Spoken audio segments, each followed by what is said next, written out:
si Ferdinand Romualdez Marcos. Live mula sa GMA Network Center, ito ang 24 Oras. Magandang gabi po, Luzon, Visayas at Mindanao. Sa ikatlong sunod na pagkakataon ngayong Enero, mahigit 2 piso ang taas presyo sa diesel at gasolina. Halos 2 piso rin ang taas presyo sa kerosene. Ang big-time oil price hike inalamahan ng Land Transport Group sabay apela na kung hindi rollback, magtaas pasahe dahil sa malaking kabawasan sa kanilang kita. Pinag-aaralan na ng LTFRB ang petisyon para sa taas pasahe na matagal na nilang dapat ipinatupad. Nakatutok si Joseph Moro. Ikatlong oil price hike ang ipinatupad na ito sa pagpasok ng bagong taon. Simula kaninang alas 6 ng umaga, tumaas ng halos 3 piso ang kada litro ng diesel, halos 2 kada litro naman sa gasolina at 2 pesos and 50 centavos sa kada litro ng kerosene. Pinakamalaki na yan sa 3 beses na pagtataas ng presyo ngayong Enero pa lamang. Sa ngayon, nasa halos 58 pesos kada litro na ang common price ng diesel sa Metro Manila, ang gasolina nasa halos 70 pesos na kada litro at ang kerosene nasa halos 73 pesos na. Sa gas station na ito sa Quezon City, aabot na sa 57 pesos ang kada litro ng diesel na dating nasa 55 pesos lamang. Kaya nga nabawasan ang kinargang diesel ng jeepney driver na si Lorenzo. Kahapon, siyam yung karga ko, 500. Ngayon 8. Si Ray, kung dati sapat na ang 300 piso para sa isang karga ng diesel, ngayong araw 550 pesos na agad ang ginastos niya para sa 1 litro ng diesel. Bawas din sa kita ang epekto ng panibagong oil price hike sa kanya. Sa isang araw, minsan kumikita ako dati nung mababa pa yun, 700. Ngayon, hindi ko lang alam, baka hindi na umabot ng 700 kasi sobrang taas na ng diesel eh. Ang laki ng tinaas nila eh. Ang dahilan ng oil price hike ang sanction o mga pagbabawal ng Amerika na iproseso ang krudong inilalabas ng Russia. Maaaring masundan pa raw ito kung walang gagawing pagtaas ng produksyon ang Organization of Petroleum Exporting Countries o OPEC. Kung maibalik kaagad yung OPEC magdesisyon, iyan lang ho ang klarong mag-neutralize. Other than that, magkakaroon ho talaga ng tightness. So may tendency ho na umingcrease. Again, kung maibabalik yung OPEC Plus, magkakaroon reversal nung tendency na magkaroon ng increase. Rollback naman ang panawagan ng Transport Group. Pero kung sila Ray at Lorenzo lamang, sana itaas na ang pamasahe. Oo naman sir, dapat. Dapat mataas na ng konti naman. Magkano?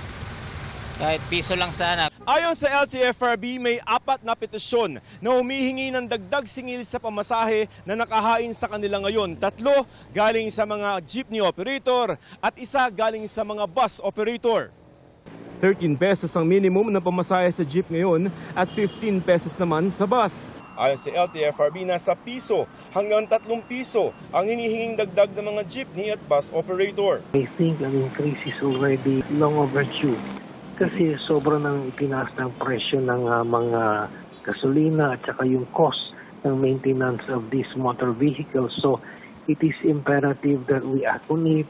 Ang issue na lang is kung magkano yung ibibigay na fair hike. Hihingan nila ng pag-aaral ng NEDA kung ano magiging epekto nito sa inflation o presyo ng mga bilihin at sa ekonomiya. Pero para sa ilang mga commuter at driver, hindi presyo ng krudo ang dapat itaas. Dapat bago magtaas ng pamasahe, magtaas din ng minimum. Siyempre, ang daming gastusin.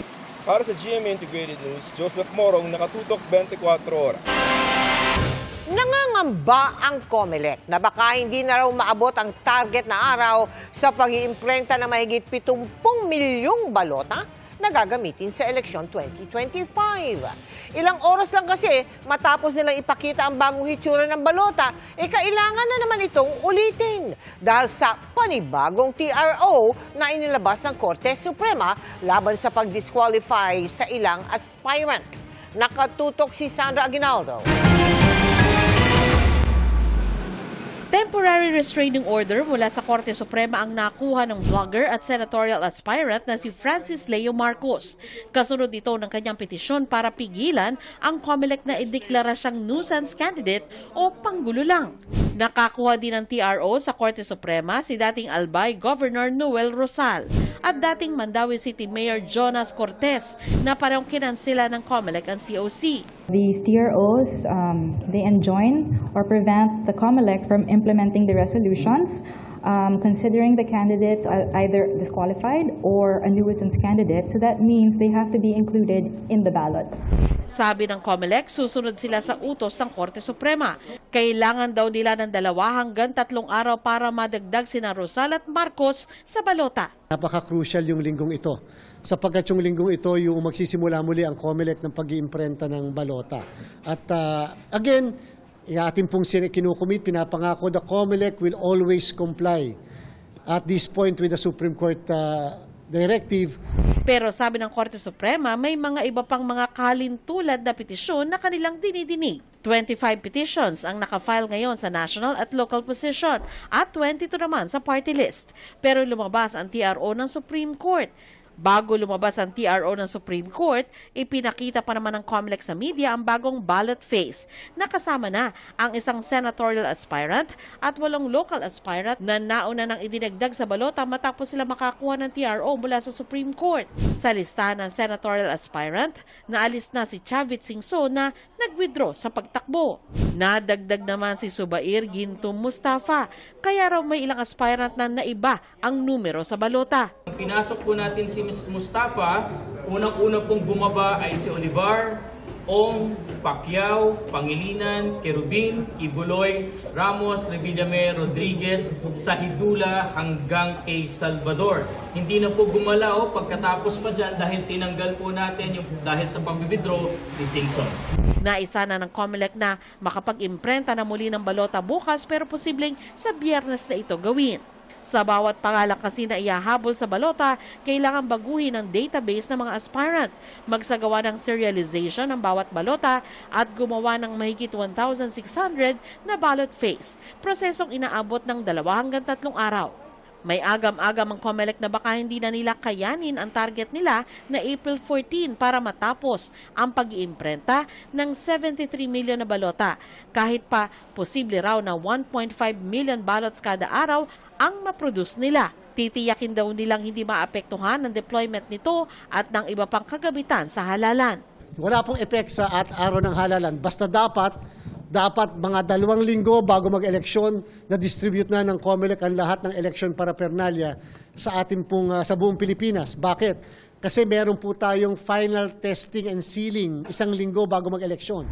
Sabi naman ng Supreme Court, kinokonsidera nila ang epekto ng mga TRO sa printing ng mga balota. The court does consider the printing of the ballots, of course.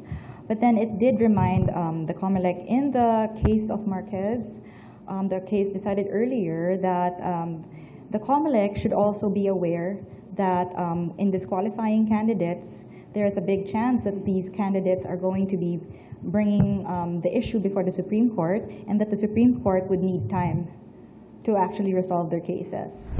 Para sa GMA Integrated News, Sandra Aguinaldo, nakatutok, 24 oras.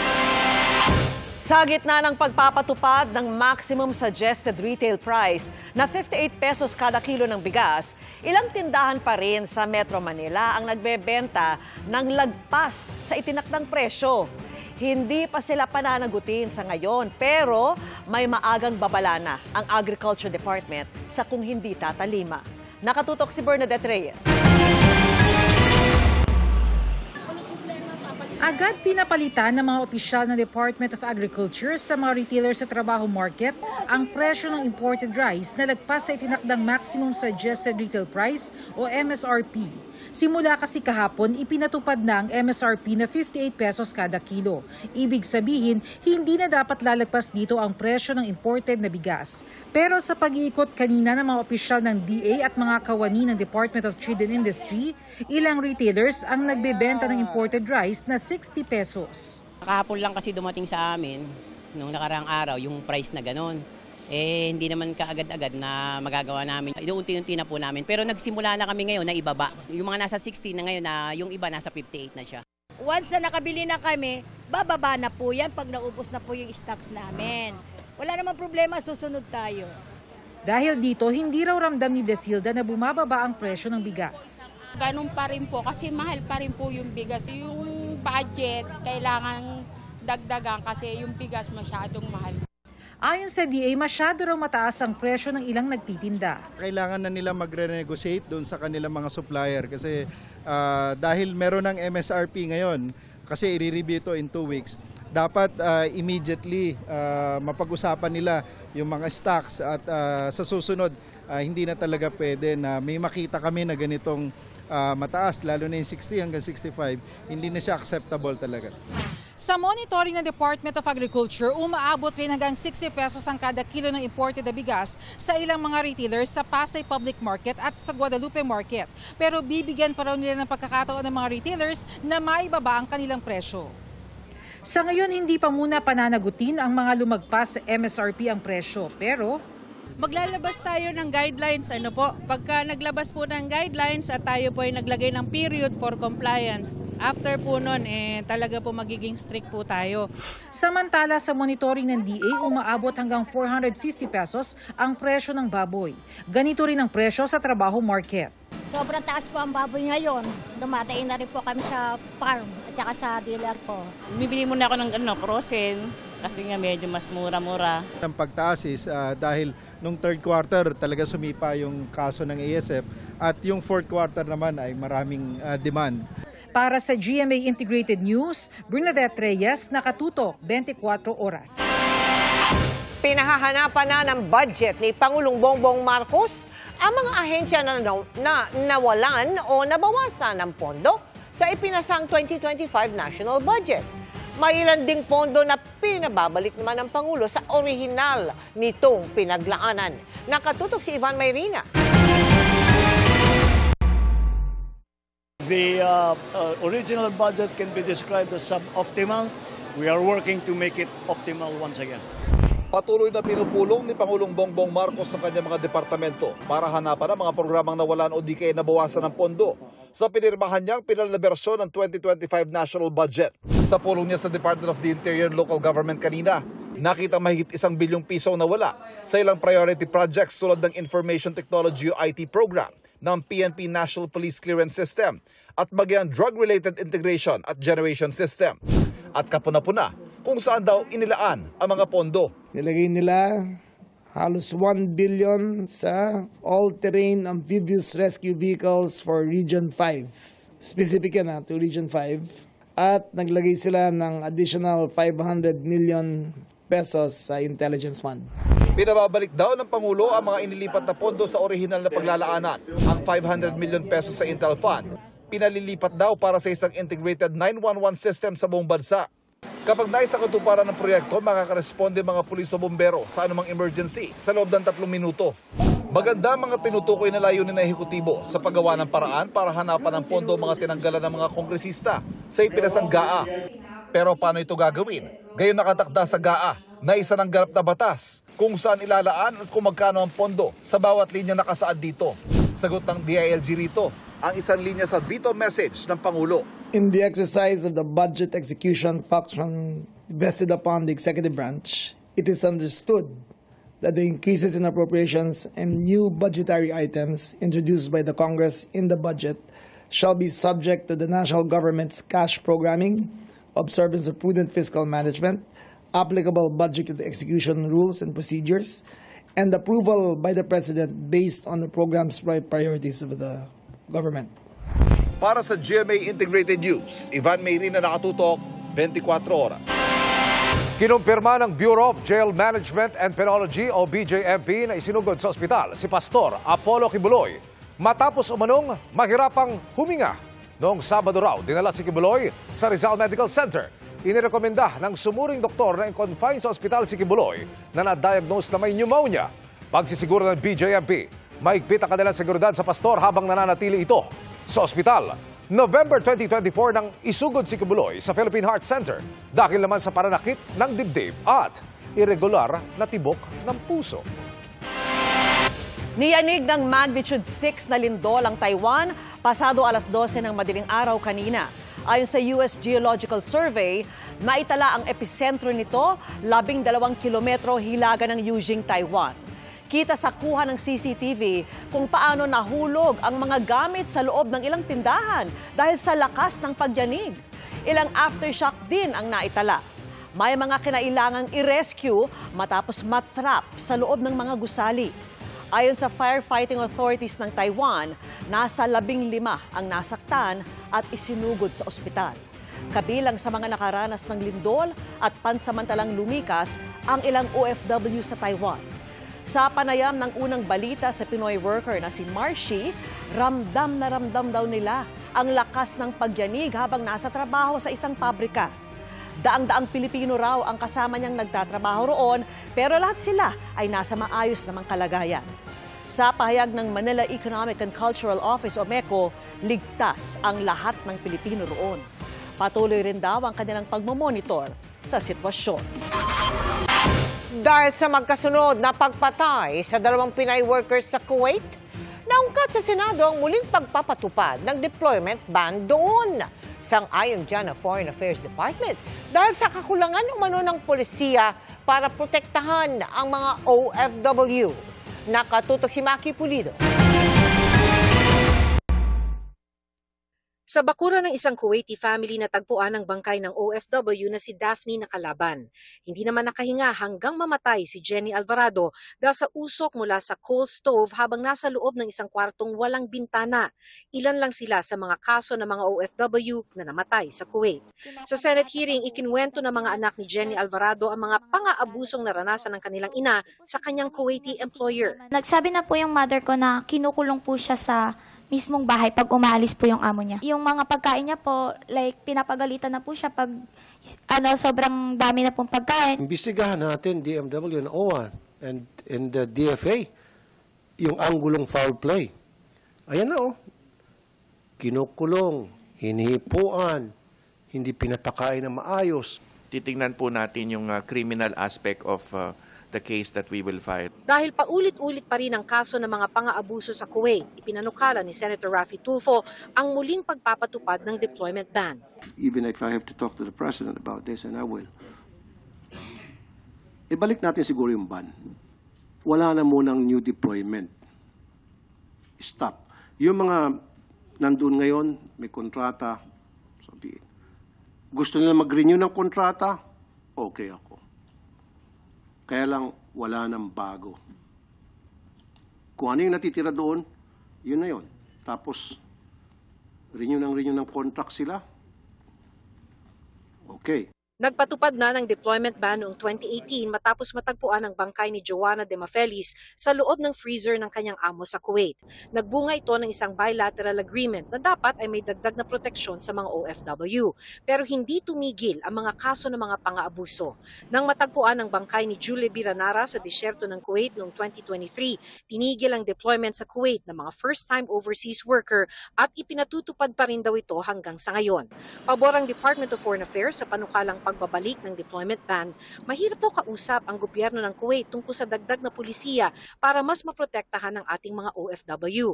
Pero pwedeng gamiting bargaining chip ang deployment ban. I believe that when you mentioned na kailangan mag-reinstate ng ban, that's one incentive for Kuwait to agree. Kung marami raw requirement at briefing para sa mga kababayan nating magtatrabaho sa Kuwait, ganun din daw dapat sa mga employer. Para sa GMA Integrated News, Maki Pulido, nakatutok, 24 oras.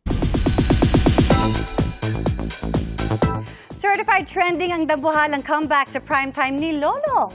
Puno ng pasasalamat si primetime action hero himself, Rudo Madrid, sa dami ng tumutok sa unang gabi ng Lolong Bayani ng Bayan. Makichika kay Lars Santiago. Ikaw yung pinakamalaking panalo ko. Pilot episode pa lang.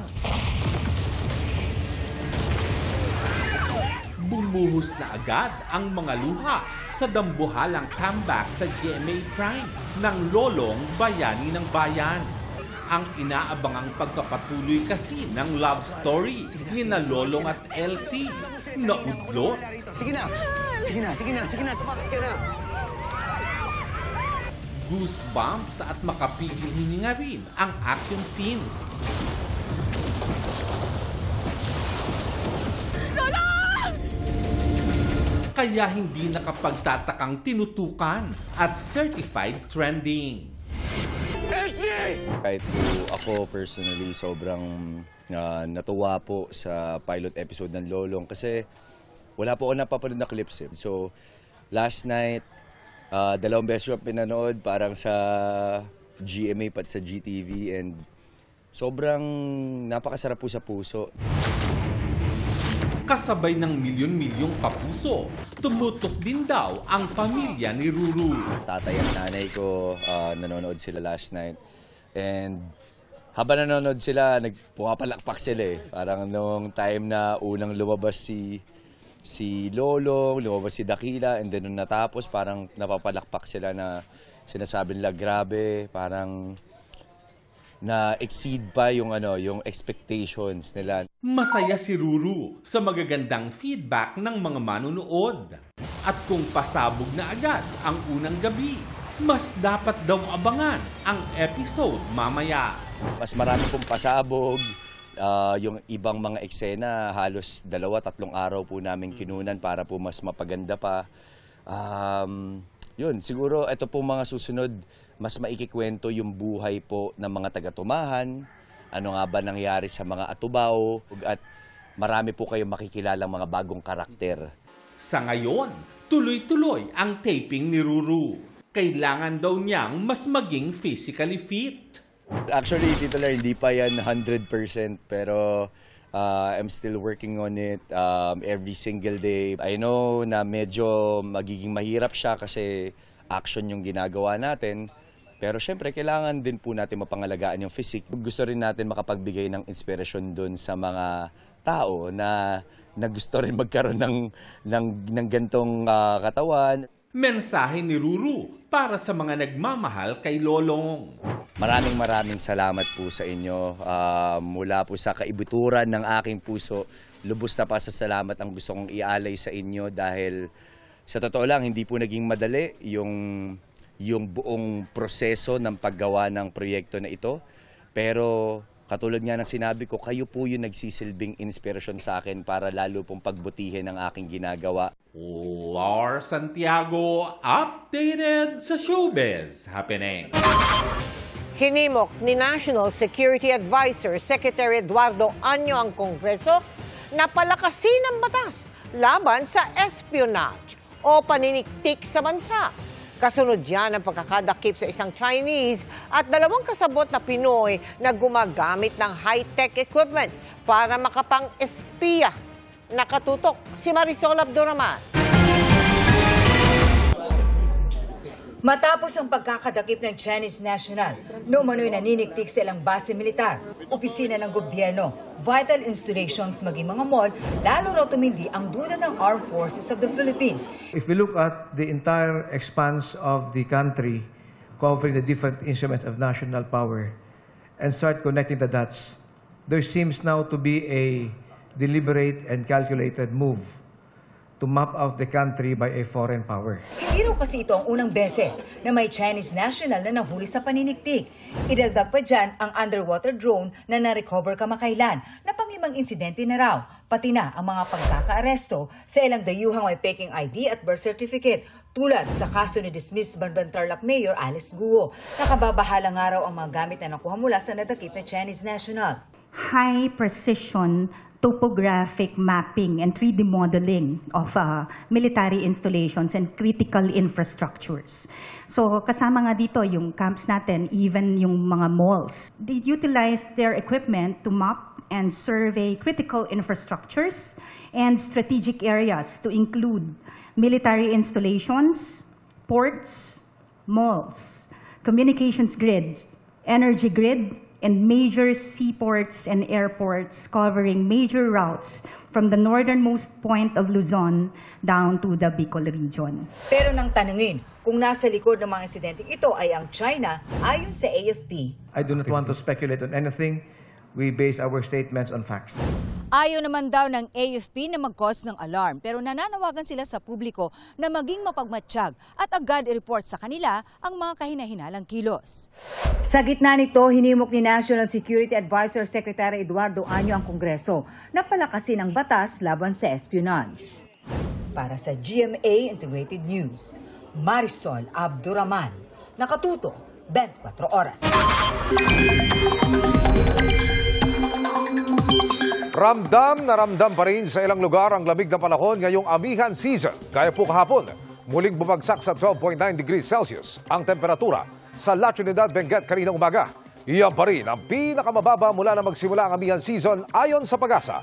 Ang 13.8 degrees Celsius naman noong January 12 ang pinakamababa sa Baguio City at 22 degrees Celsius noong January 7 sa Quezon City.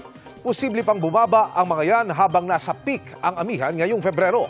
Ang lamig ng panahon pinakanararamdaman paglalim ng gabi hanggang sa umaga. Base naman sa rainfall forecast ng Metro Weather, umaga bukas may kalat-kalat na ulan sa Cagayan at Isabela, Quezon, Mimaropa at Bicol Region kung saan posible ang heavy to intense rains. Mag-uumpisa na rin ang tsansa ng ulan sa Eastern Visayas, Caraga at Davao Region. Pagsapit ng hapon, mas marami ng uulanin sa Visayas at Mindanao. May malalakas na ulan din, kaya doble ingat. Sa Metro Manila, nananatiling mababa ang tsansa ng ulan pero maging alerto pa rin. Amihan, easterlies at shear line pa rin ang nakaka-apekto ngayon sa bansa. Kahit malakas ang bugso ng amihan, walang babala sa malalaking alon kaya pwedeng makapamalaot maliban kung may intense thunderstorms. Isa pang kongresista ang nagpakita sa GMA Integrated News ng kopya ng BICAM report ng 2025 National Budget na may mga blanco. Una niya, hindi nabusisi ng maayos ang niratipikahang dokumento dahil kulang sa oras. Pero mga senador na pumirma riyan, itinanggi na may mga blanco sa ipinasa nilang budget. Nakatutok si Jonathan Andal. Nakakuha ang GMA Integrated News ng kopya ng BICAM report ng 2025 National Budget mula kay Congressman Raul Manuel ng Kabataan Party List. Aniya, tugma raw ito sa mga blankong ipinunto sa inilabas na dokumento ni na Congressman Isidro Ungab at dating Pangulong Rodrigo Duterte. Sabi ni Manuel, ang BICAM report na ito na may mga blanko ang siya ring niratipikahan ng Kongreso. Aniya, binigyan daw ng kopya ng BICAM report ang lahat ng kongresista noong Disyembre bago ito sinalang sa plenaryo para maratipika. Pero ang problema, in-email lang daw ang soft copy nito. Kulang isang linggo bago ang ratifikasyon. Habang ang printed copy naman, ibinigay lang daw wala pa isang oras bago ito sinalang sa plenaryo. Kaya raw hindi na ito nabusisi ng maayos. Sobrang gipit ng oras talaga para mabusisi yan. May end din, sa totoo lang, hindi rin agad nakita yung mga blanks, no? Kasi nga, hindi tayo sanay na may mga ganon. Ngayon ko lang na-encounter na nag-ratify ng budget, meron pala mga blanks. Sa pagsusuri ng GMA Integrated News, ang pahinang ito halimbawa ng dokumentong hawak ni Ungab, pareho ang mga blanko sa dokumentong hawak ni Manuel. Pero kapuna-puna na mas marami ang mga nakapirma sa dokumentong mula kay Manuel at iba ang pwesto ng ilan sa mga ito. Sinusubukan ng GMA Integrated News na makakuha ng opisyal na kopya ng BICAM report mula sa Kamara. Sa proseso ng pagpasa ng budget matapos ratipikahan ng BICAM report, ito ang magiging basihan ng General Appropriations Bill o GAB na isusumiti sa Pangulo. Oras na pirmahan ito ng Pangulo para maisabatas, ito na ang tinatawag na GAA o General Appropriations Act. Ang tanong ni Manuel, kasama sa BICAM report na niratify ng Kamara ay yung mga blanks. After ratification, saka bago pirmahan, sino yung nag-fill in the blanks? So dapat may sumagot dyan. At ang pwede lang makasagot ang mga bahagi ng BICAM tsaka yung Pangulo. Pati mismong kapatid ng Pangulo na si Senadora Amy Marcos sinabi noong Disyembre na hindi siya pumirma sa BICAM report dahil blankong papel daw ito. Sinisiguro ko sa taong bayan na hindi ako kailanman pumirma ng anumang papel hinggil sa budget ng 2025 o sa BICAM report na yan na nagsusulong na magbawas ng pera sa mga lehitimong proyekto. Paano ko naman pipirmahan ang blankong papel? Sinubukan ng media na kunan ng bagong komento kanina si Senator Amy pero tumakbo ito. Sabi naman ni Senador Win Gatchalian at Joel Villanueva na miyembro ng BICAM at pumirma sa BICAM report, walang blanko sa naturang dokumento. Sa akin and my team, wala kami nakitang blanko. Kasi dapat balanse, yun ang tinitignan namin parate. So, I have a whole team na tinitignan yung budget bago ko pinipirmahan. Wala akong nakita na blanko. Wala akong nakitang blanko whatsoever. But hindi ko rin sinasarado yung mga rumors na naririnig natin na may mga ilan na wala pang item. Ayaw naman magkomento ni Senate President Cheese Escudero at Senate Finance Committee Chair Grace Poe. Sa Kamara naman, wala pa rin komento sina Speaker Martin Romualdez at dating House Appropriations Committee Chair Zaldico. Nauna nang sinabi ni Pangulong Marcos na nagsisinungaling daw si Duterte dahil wala raw blanko sa pinirmahan niyang General Appropriations Act. Para sa GMA Integrated News, Jonathan Andal, Nagkatutok, 24 Oras. Inamin ng ilang dating Customs Commissioner sa pagdinig ng House Quadcom ang pagkakaroon ng TARA system o pagbibigay ng padulas sa proseso ng imported shipment. Kabilang sa mga nakalusot dyan, ang bilyong pisong halaga ng shabu na kinokontrol umano ng isang Davao Mafia ayon sa isang dating customs officer. Nakatutok si June Veneracion. Sa ika-14 na hearing ng House of Representatives Quad Committee, muling tinalakay ang mahigit 11 bilyong pisong halaga ng shabu na nakalusot sa Bureau of Customs noong nakarang administrasyon. At naungkat ang tungkol sa TARA system o ang pagbibigay ng padulas para mapabilis ang pagproseso ng mga imported na shipment.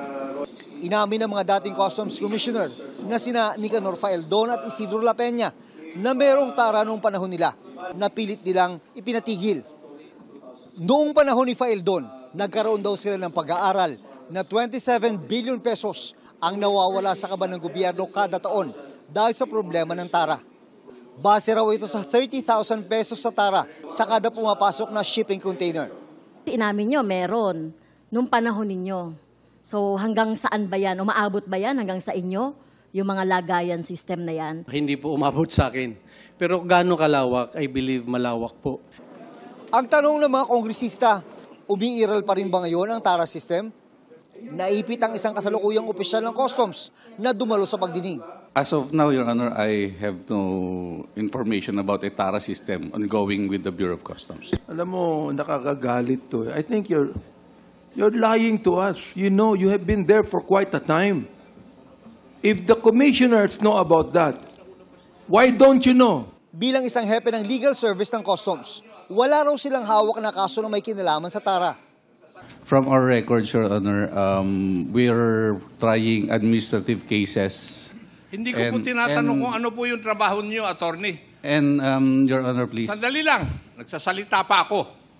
Malapit na kitang i-move to cite you in contempt. Para magkaliwanagan kung meron pa bang TARA system ngayon, ipapatawag ng House Quadcom ang kasalukuyang Commissioner ng Bureau of Customs na si Bienvenido Rubio. Ang nakakabahala raw sa kaso ng bilyong pisong shabu shipment, sabi ng Quadcom. Mga fall guy daw ang nahatulan, gaya nila dating Customs Intelligence Officer na si Jimmy Guban at negosyanteng si Mark Taguba para pagtakpan ang mga mastermind. If, however, these people are necessary fall guys in order to cover up for the truth, then we have committed a grave injustice which we are now compelled to rectify. Noong administrasyong Duterte, kung kailan nakalusot ang shabu shipment, hindi raw Customs Commissioner ang may kontrol sa ahensya, kundi ang tinawag ni Guban na Davao Mafia. Would you know? Kasi you've mentioned about certain individuals composing the Davao Mafia.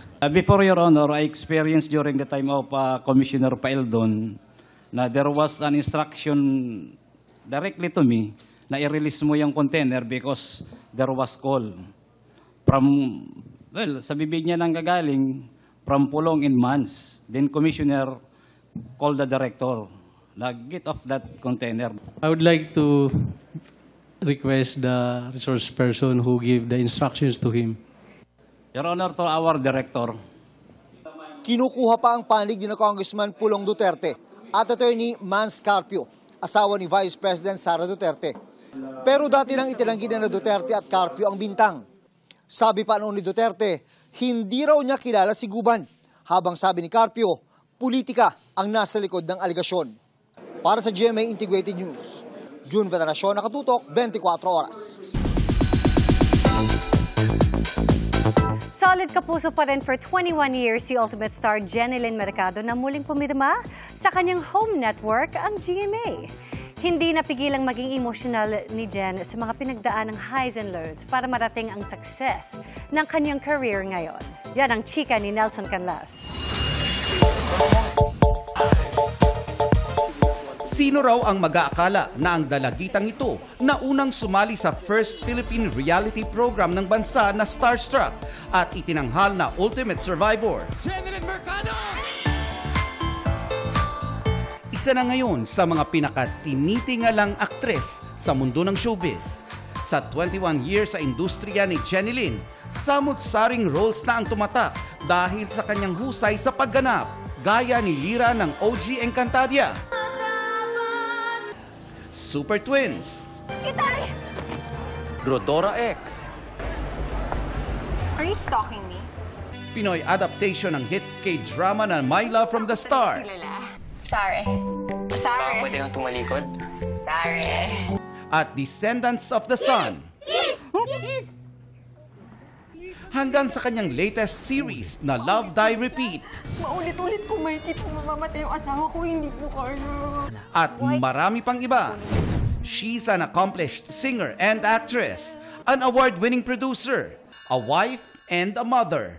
Pero lahat ng yan, madaragdagan pa dahil sa pananatili ni Jenny Lin sa kanyang home network, ang GMA. Kasama ni Jen sa kanyang muling pagpirma ng kontrata, sina GMA President and Chief Executive Officer Gilberto R. Duavit Jr., Executive Vice President and Chief Financial Officer Felipe S. Yalong, Senior Vice President for Entertainment Group Lilibet G. Rasunable, at manager ni Jen na si Katrina Aguila. Jen coincides with the start, the manifestation of a dream we both shared. Ang GMA noon, nagnanais na makapagpasikat ng artista. Si Jen naman, I'm presuming, dreamt of being an actress, where Jenny Lin was the ultimate survivor na female. So on that basis, talaga yan ang OG. Definitely, homegrown all throughout. She's safe with GMA. Okay. There is no other network that will take care of her. It will only be GMA. Dito talaga siya nagsimula, dito siya na-discover dahil sa Starstruck, at saka talaga siya yung dream, believe, survive. Bago raw narating ni Jen ang matagumpay niyang buhay, malaki raw ang kanyang isinakripisyo. 3 ang itinuturing niyang mga pagsubok sa kanyang buhay. Una na rito, ang nabuntis siya sa kanyang panganay na si Alex Jazz. Wala raw kasiguraduhan noon at bilang breadwinner, natakot siya at muntik na niyang talikuran ang showbiz. At noong 2011 naman, and there was a time we almost lost Dennis. Nung time na yun, isa yun sa mga pinakamalungkot na parte ng buhay ko. Kasi siya yung siya yung greatest love ko. Malaking pagsubok din nang nawala ang kanyang Mommy Lydia na itinuturing niyang source of her strength. Namimiss ko si Mommy. Pangalawang contract signing ko na to na wala siya.